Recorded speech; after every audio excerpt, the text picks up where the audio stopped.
Hi, this is John Harcher, and welcome to episode 11 of Keep On Grooving.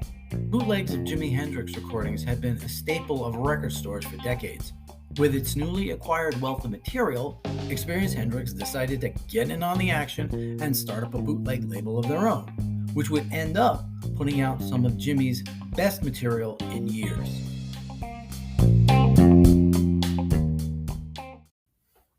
Episode 11, The Experience Hendrix Era, Dagger Records. As the digital era began to take hold, several bands decided to beat the bootleggers at their own game by releasing their own version of unofficial recordings. The Grateful Dead, Frank Zappa, Pearl Jam, and the Allman Brothers were among those who decided to get into the bootleg game by allowing their fans to get hold of material the record company wouldn't exactly be happy releasing. The Hendrix estate decided to get in on the action themselves as well. When it was announced Jimmy's family would be taking care of his catalog, people started popping up with all kind of tapes and videos offering it to the family for their use.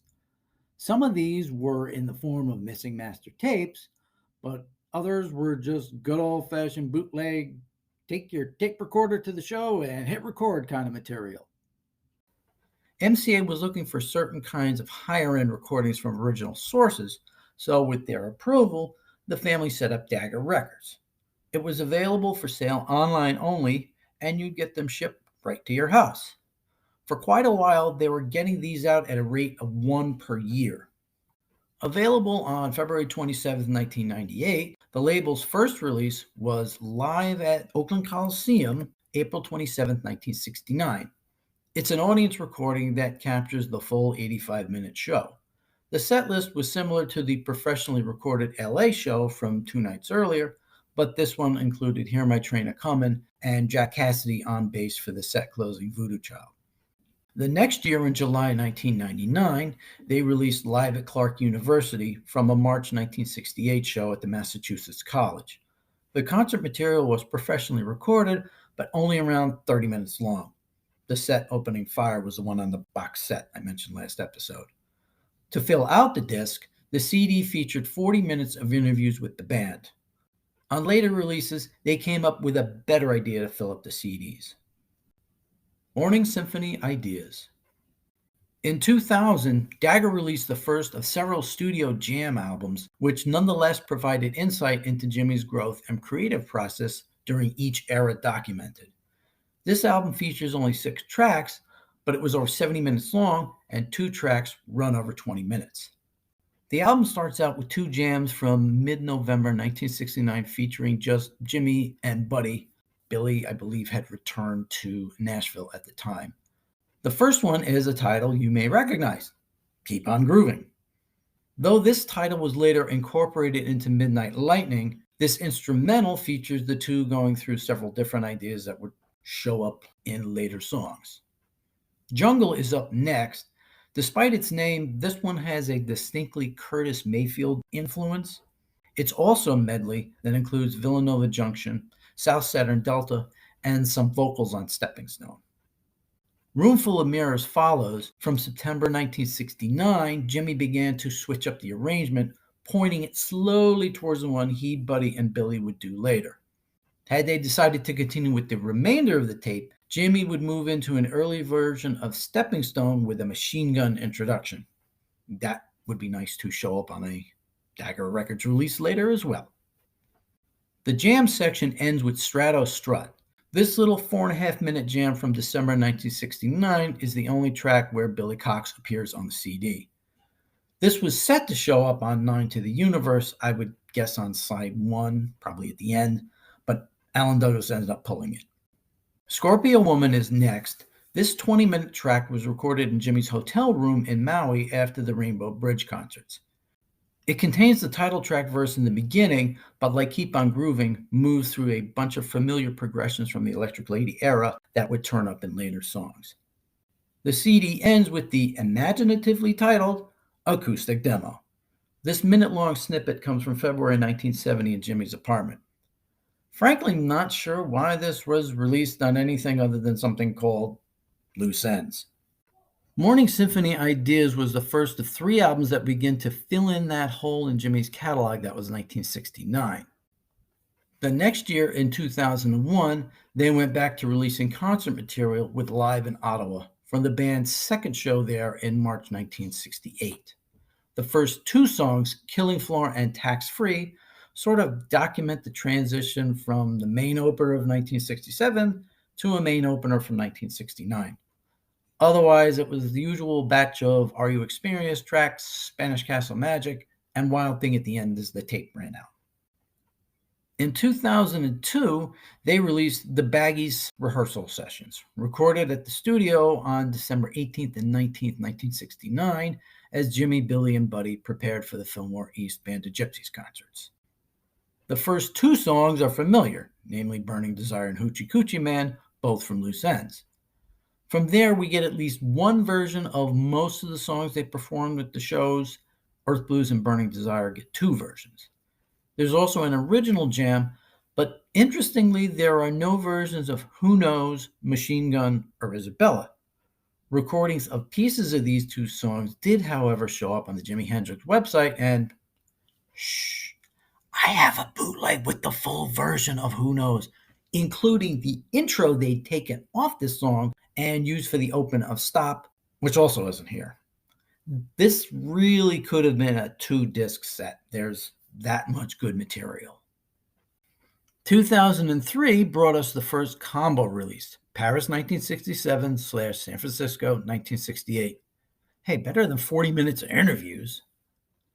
The first part is 7 songs from the October 1967 performance at the Olympia that gave us the 2 songs from the box set. They actually fit right in the middle of the set included here. This may have been one of the last times they did Rock Me Baby as Rock Me Baby and not Lover Man. The second show comes from San Francisco in February 1968, but there's a little confusion as to where. The CD says the Fillmore, but other sources indicate it was at Winterland on that date, the Fillmore shows having been a few nights earlier. The show starts out with 20 minutes of blues with Killing Floor, Red House, and a 12-minute long Catfish blues. This is followed by a rare 12-minute instrumental cover of Dear Mr. Fantasy with Buddy sitting in on drums. It was likely even longer, but there's a tape splice there in the middle. The set ends with Purple Haze as usual. In 2021, a Record Store Day vinyl release of the Paris concert with the 2 songs from the box set back in the proper place in the set ended up being the only Hendrix-related release that year. Supposedly, Burning the Midnight Lamp and Foxy Lady were held back due to microphone issues, but those who've heard the bootlegs on those songs don't really hear an issue. Well, maybe someday. Hear My Music. In 2004, Dagger released Hear My Music, an album so good and so important to Jimmy's evolution, it probably should have been released on the regular MCA label. It contains material Jimmy worked on with The Experience in their final days as a recording unit, as well as some songs we know from earlier releases. The arrangement of the songs isn't optimal, so I'll do it by date to see the progress. First up is some recordings from February 14th, 1969. 3 songs from this date are included from the sessions at Olympic Studios in preparation for the Royal Albert Hall shows on the 18th and the 24th. While they're all jams, they include material he'd worked into other songs. Slow version was actually recorded a couple of times, but nothing really came out of there. Blues Jam at Olympic is towards the end of the CD, but should be up towards the front. The most interesting one is the 10-minute jam that starts out with what would eventually work itself into Easy Rider, then towards the end makes its way into becoming the Star Spangled Banner. The next date is February 22nd, 1969. In the 4 snippets included here, 2 of Jimmy's major songs over the next year would begin to emerge. Message to Love and Gypsy Blood would soon merge to become the concert staple Message of Love. Jimmy also did a demo on guitar and piano for the music for his unfinished epic Valleys of Neptune. Usually Eddie would have to help him play the piano parts on the record, but the fact he's able to do a whole song on his own shows how much it meant to him. It's a shame it was never finished. From March 25th, 1969, we get the Jimmy Jimmy Jam from 9 to the Universe with Jim McCarty here in its full 17-minute glory. Next up, we go to Olmsted Studios in New York on April 3rd, 1969. Trash Man from Midnight Lightning makes its full debut here. It's astonishing how two songs with identical openings like this and Midnight could head off in two completely different directions. Noel also played an 8-string bass on this track, which he played several times over the years. From April 24th, 1969, also known as the Crash Landing Sessions, drummer Rocky Isaac joins Jimmy and Billy for this full version of the track from 9 to the Universe, Drone Blues. Last but not least, from May 14th, 1969, we get Jam 292. We've gotten a full version of the alternate on the Blues album. Now we get the full version of the original one from Loose Ends. As I mentioned back when I did that album, there was really no need to edit the minute and 45 seconds off of the front of the song, especially with its very cool intro. But it does kind of peter at the end, so fading out was okay. In 2005, Dagger released Live at the Isle of Femaurn, documenting Jimmy's last concert. It was a happy, or unhappy if you think about it, accident that the festival promoter just happened to have two mics hanging overhead and recorded the show to a reel-to-reel machine instead of having to rely on the audience tape bootlegs that had been going around for decades. They actually ended up having to redo this one after it was discovered the tape was too slow. Burning Desire. In 2006, Dagger released another key album, this time documenting the band of gypsies in the studio. This album contains material recorded in November 1969 and January 1970. The bulk of it was from the Band of Gypsies' final session on January 23rd, 1970. Happy birthday, Mom. But for some reason, they either have it broken up or out of order. A session on November 7th, 1969 gives us a version of each side of their later single. Isabella still bore more resemblance to the Woodstock Band version than to the later single or the one on War Heroes at this point. And Stepping Stone was still just a jam, here merged with Villanova Junction Blues. A session on January 7th, 1970 gives us the Cherokee Mist Astro Man medley. The American Indian-style instrumental was beginning to move away from the Electric Ladyland era version and towards the one recorded at Electric Lady Studios a few months later. The January 23rd material starts with the full 20-minute Easy Rider MLK, aka Captain Coconut jam.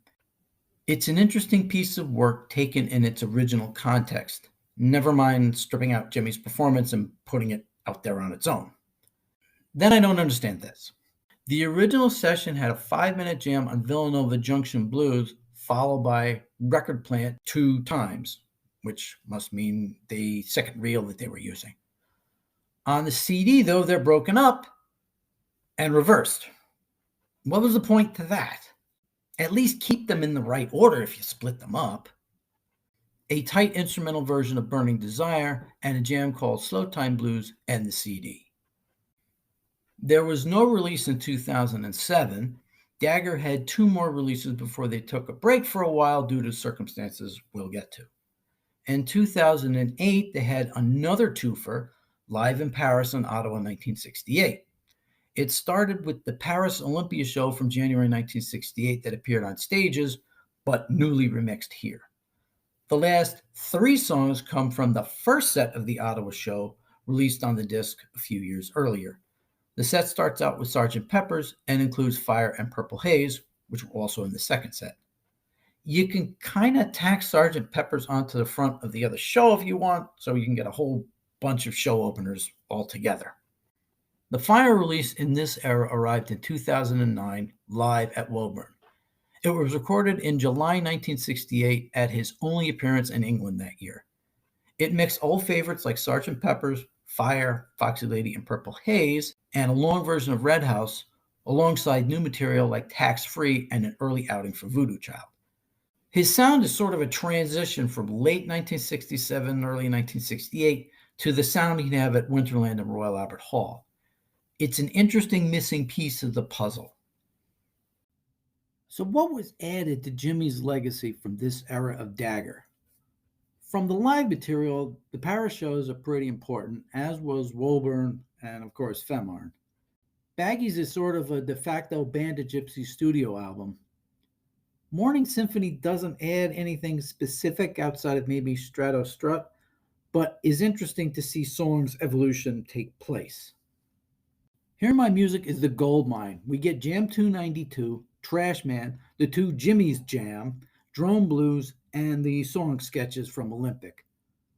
Burning Desire gives us the full MLK Captain Coconut, along with the cool standalone Villanova Junction getting a full workout. There are still more pieces from January 23rd that weren't released, including the Highway of Desire, Freedom, $7 in My Pocket Jam. Dagger took a break for a few years and hasn't been as active since 2010, but hopefully there's more material available geared towards the diehards.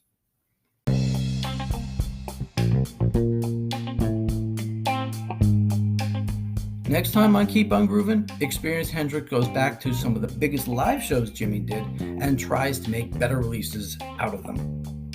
Again, with mixed results. I'm John Harcher. Please remember to hit that subscribe button. Thanks for listening.